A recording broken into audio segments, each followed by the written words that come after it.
Hello, मैं बहजोई महाविद्यालय बहजोई के यूट्यूब के माध्यम से डॉक्टर सुधा वर्मा समाजसेवा प्रवक्ता आपके सामने अंतः एवं अंतर पीढ़ी संघर्ष के बारे में बताना चाह रही हूँ कि अंतः एवं अंतर पीढ़ी संघर्ष क्या होता है।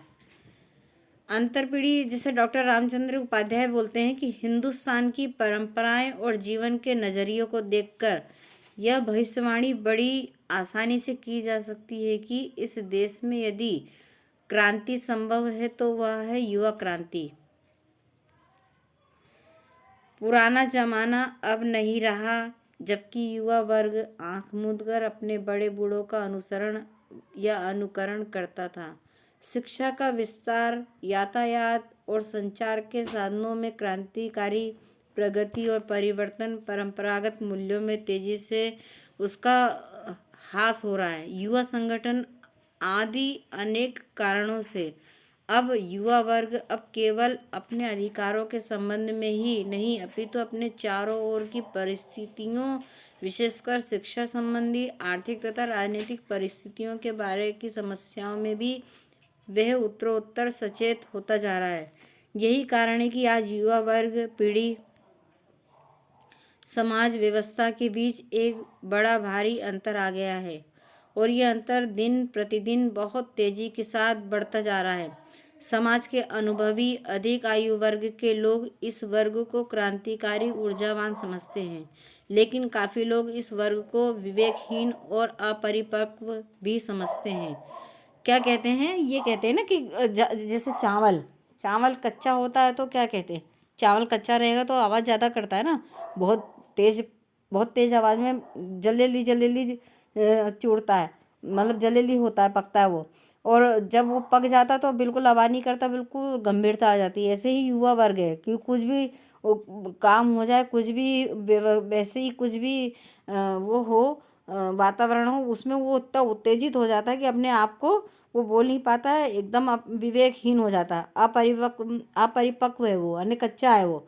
तो वो समझता ही नहीं, वो अपने आप बस क्रांतिकारी युवा वर्ग क्या होता, क्रांतिकारी तो होता है। तो दूसरी ओर यह वर्ग भी बहुत अधिक तनावग्रस्त, चिंतित और व्यवस्थित भी है। समाज में उन कारणों को जानने का प्रयास नहीं किया जाता जिसकी वजह से युवा पीढ़ी परेशान है, तनाव में है। उनकी क्या समस्या है, उनकी समस्या किन कारणों से, उनका क्या निदान है, इस सब का समाजशास्त्री दृष्टिकोण से गहन अध्ययन होना आवश्यक है।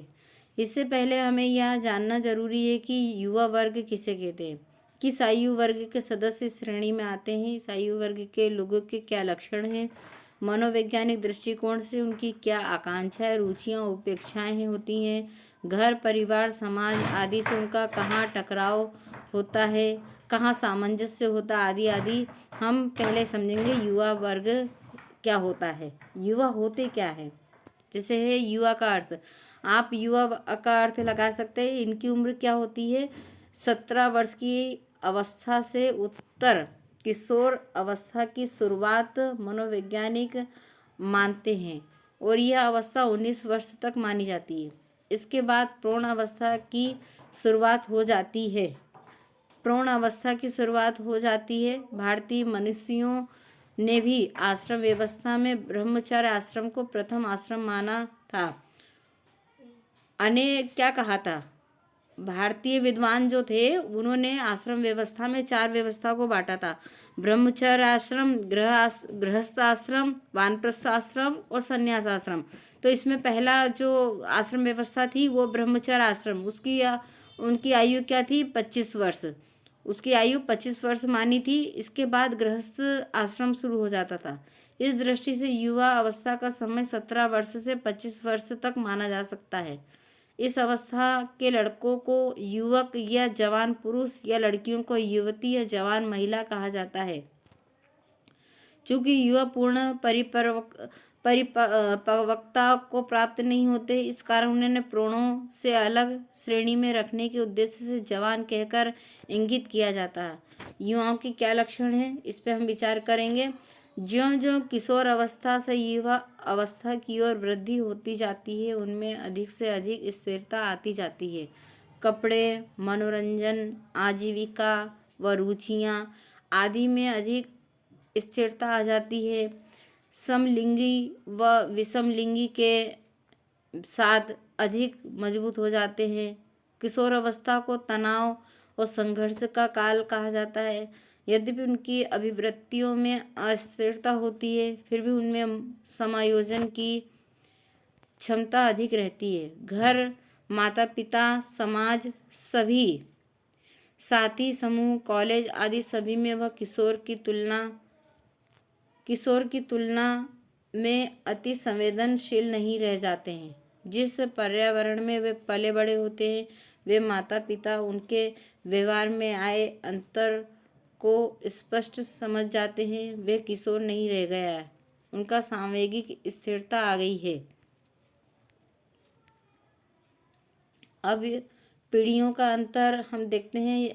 पीढ़ियों का युवा पीढ़ियों का अंतर में हम परिभाषा भी दे सकते हैं कि दामले क्या है। वी राव ने अपने अपने विचार व्यक्त किए। इसमें डॉक्टर दामले के विचार क्या है कि नई पीढ़ी स्वयं ऊपर उठना चाहती है और अपना अलग व्यक्तित्व या अस्तित्व बनाना चाहती है, लेकिन समाज की विभिन्न परिस्थितियां उनको ऐसा करने के रास्ते में बाधक होती हैं। डॉक्टर वी राव का कहना है कि राजनीतिक परिवर्तन और औद्योगिक तकनीकीकरण के कारण युवाओं के मन में परंपरागत जीवन मूल्यों और सांस्कृतिक और सामाजिक स्थापनाओं के प्रति आस्था समाप्त हो गई है। आज का युवा दो विरोधियों मूल्यों, मान्यताओं तथा आदर्शों के संघर्ष के बीच जी रहा है। यही युवा असंतोष तथा अनुशासनहीनता पैदा कर रही है। अनेक समाजशास्त्रियों तथा शिक्षा शास्त्रियों ने युवा समस्या व असंतोष का प्रमुख कारण पुरानी पीढ़ी और नई युवा पीढ़ी के मूल्यों का संघर्ष बताया है। प्रोफेसर मर्टन के विचार। मर्टन के सिद्धांत के अनुसार युवा अनुशासनहीनता की व्याख्या निम्न प्रकार से की जा सकती है। आपका मत है कि समाज में सांस्कृतिक लक्ष्य होते हैं तथा उन लक्ष्यों या आवश्यकताओं को पूर्ण करने के लिए संस्थागत साधन होते हैं। जब कोई व्यक्ति उनसे भिन्न लक्ष्यों का चयन करता है अथवा संस्थागत साधनों का भी उपयोग नहीं करता है, तो अनुशासनहीनता किसी समाज या सामाजिक संगठन में अनुशासन का और अर्थ साधन के संदर्भ में नियमों, परंपराओं आदि का पालन करता है। अगर उनका पालन नहीं किया जाता है तो अनुशासनहीनता है। तब अनुशासनहीनता इतनी अधिक हो जाती है कि उसे नियंत्रित करना कठिन हो जाता है। तो समाज में विघटन, अव्यवस्था की स्थिति भी पैदा हो जाती है। सांस्कृतिक लक्ष्य और संस्थागत साधनों के संदर्भ में युवा अनुशासनहीनता निम्न प्रकार से दी जा सकती है। हम उसके बारे में बता सकते हैं कि निम्नलिखित कारणों को युवा पीढ़ी संघर्ष के निम्नलिखित प्रमुख कारणों को हम समझा सकते हैं। सामाजिक संरचना में तीव्र परिवर्तन। क्या क्या तीव्र परिवर्तन होता है? इसमें हम इस तीव्र परिवर्तन के परिणाम स्वरूप युवा पीढ़ी तो अपने मुख्य सामाजिक संरचना में होने वाले बदलाव को तो परिवर्तन कर लेती है, परंतु क्या होता है कि जबकि पुरानी पीढ़ी अपने मूल्यों को नहीं छोड़ पाती है, इससे दोनों पीढ़ियों में मूल्यों में अंतर होने लगता है तथा अतः अंतः पीढ़ी और युवा पीढ़ी संघर्ष हो जाता है। किंगस्लर डेविस ने सामाजिक संरचना में होने वाले परिवर्तन को अमेरिकी समाज में अंतर पीढ़ी संघर्ष का प्रमुख कारण माना है। इनका कहना है कि अत्यधिक तीव्र सामाजिक परिवर्तन युवाओं उनके माता पिता में संघर्ष को बढ़ावा देता है। अगला हेडिंग हम ले सकते हैं पारिवारिक संरचना में परिवर्तन एवं विघटन। इसमें हम कह सकते हैं कि इन परिवर्तन में संयुक्त परिवार में कर्ता की सर्वोच्च स्थिति को झकझोर कर रख दिया जाता है। नवीन पीढ़ी कर्ता की निरंकुश सत्ता में नहीं रहना चाहती है। इसलिए नवीन पीढ़ी के लोग कर्ता के आदर्शों, नियमों, निर्णयों को नहीं मानते हैं। इससे वे केवल कर्ता की भावना को ही ठेस नहीं पहुंचती है, अपितु इससे अंतः पीढ़ी को भी प्रोत्साहन मिलता है। अमेरिका तथा पश्चिमी समाजों में माता पिता की सत्ता में हास अंतर संघर्ष का प्रमुख कारण रहा है। मानदंडों एवं मूल्यों में संघर्ष अगला हेडिंग है। अगला हेडिंग को हम इस प्रकार से कह सकते हैं कि इससे वैयक्तिक, पारिवारिक, सामुदायिक तथा सामाजिक विघटन को प्रोत्साहन मिलता है, क्योंकि अंतर पीढ़ी और संघर्ष परिवार से प्रारंभ होता है। इसलिए आदर्शों एवं मूल्यों में पाए जाने वाले संघर्ष भी इस समस्या के लिए उत्तरदायी हैं। आदर्शों और मूल्यों में पाए जाने वाले विवाह अथवा पेशे से संबंधित हो जाता है। पारस्परिक विश्वास की कमी, इसमें हम कह सकते हैं कि जब विभिन्न पीढ़ियों में पाया जाने वाला विश्वास कम होने लगता है तो अंतर पीढ़ी संघर्ष विकसित हो जाता है। पुरानी पीढ़ी यह मानती है कि नई पीढ़ी अपने उत्तरदायी में उनसे कहीं पीछे है। नई पीढ़ी के लोग इन्हीं गोइंग के दर्शन को अपनाने वाले हैं। वे कम ईमानदार तथा इतने वफादार, स्पष्टवादी नहीं है जितने कि पुरानी पीढ़ी के लोग। इसके विपरीत नई पीढ़ी के लोग पुरानी पीढ़ी के लोगों से आउट ऑफ डेट, पुराने फैशन के तथा दकियानूसी विचारों को मानते हैं।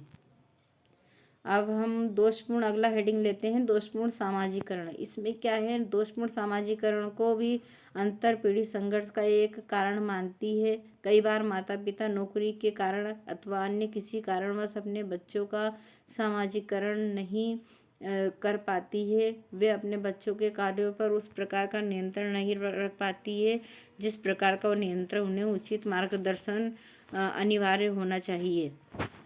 अगला हेडिंग हम लेते हैं, पश्चिमी संस्कृति। पश्चिमी संस्कृति भी युवा पीढ़ी पे बहुत प्रभाव डालती है। इसके हम ले सकते हैं कि इसके परिणाम स्वरूप युवा पीढ़ी अपने आप को आधुनिक अधिक से अधिक आधुनिक मानने लगती है। युवा परंपरागत पारिवारिक संरचना, सामुदायिक मूल्यों तथा समाज में प्रचलित मान्यताओं को अपनी आकांक्षाओं को पूरा न करने का दोष देते हैं। वे इसे बदलना चाहते हैं, जबकि पुरानी पीढ़ी पश्चिमी संस्कृति से अपेक्षाकृत क्रम प्रभावित होने के कारण पुरातन व्यवस्था को बनाए रखना चाहती है। दोनों पीढ़ियों में पाया जाने वाला द्वंद्व अंतः पीढ़ी संघर्ष का कारण बन जाता है। अब हम अगला हेडिंग लेंगे, नगरीकरण एवं प्रौद्योगिकीकरण।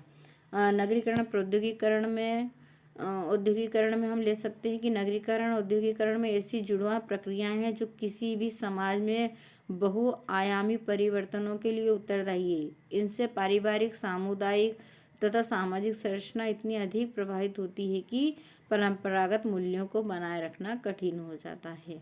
ठीक है, अगला हेडिंग हम ले सकते हैं, पीढ़ियों में शिक्षा की दृष्टि से अंतराल क्या है। पीढ़ियों की दृष्टि से हम देखा जाए तो नवीन पीढ़ी शिक्षा के परिणाम स्वरूप अपने दृष्टिकोण में अधिक आधुनिक, तार्किक और वैज्ञानिक बन जाती है, जबकि पुरानी पीढ़ी परंपरावादी व्यवस्था से बाहर नहीं निकल पाती है।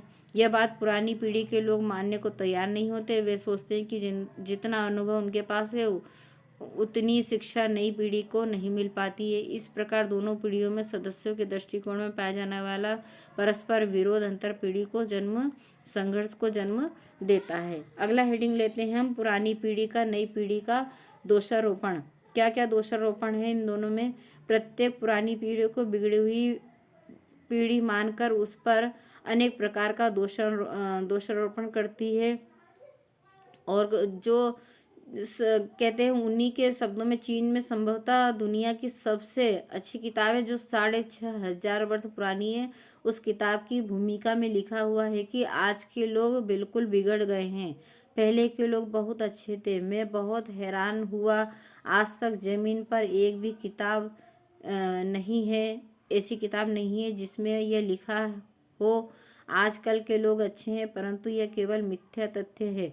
आचार्य रजनीश ठीक कहते हैं कि यदि पहले के लोग अच्छे थे तो 2500 वर्ष पहले बुद्ध ने किन लोगों को सिखाया कि चोरी मत करो, झूठ मत बोलो, हिंसा मत करो। जीसस, कृष्ण, बुद्ध, कन्फ्यूशियस किनके लिए रोए थे, ये किनसे से कहते रहे कि तुम अच्छे हो जाओ। वास्तविकता यह है कि बीते हुए कल के विद्रोही आज की नून तेल लकड़ी के फेरे में उलझे थके सुरक्षा की तलाश में आने वाले कल की पीढ़ी की आलोचना में लग जाते हैं। वास्तविकता यह है कि पुरानी पीढ़ी के लोग स्वयं को अधिक अनुभवी, होशियार एवं युवा पीढ़ी को अपरिपक्व, अनुभवहीन नई पीढ़ी को इसको स्वीकार करने में कतई तैयार नहीं है। इसलिए संघर्ष पनपता रहता है। ठीक है, आज के लिए बच्चों इतना ही। हम फिर अगली बार आपको अगला चैप्टर के बारे में बताएंगे। धन्यवाद।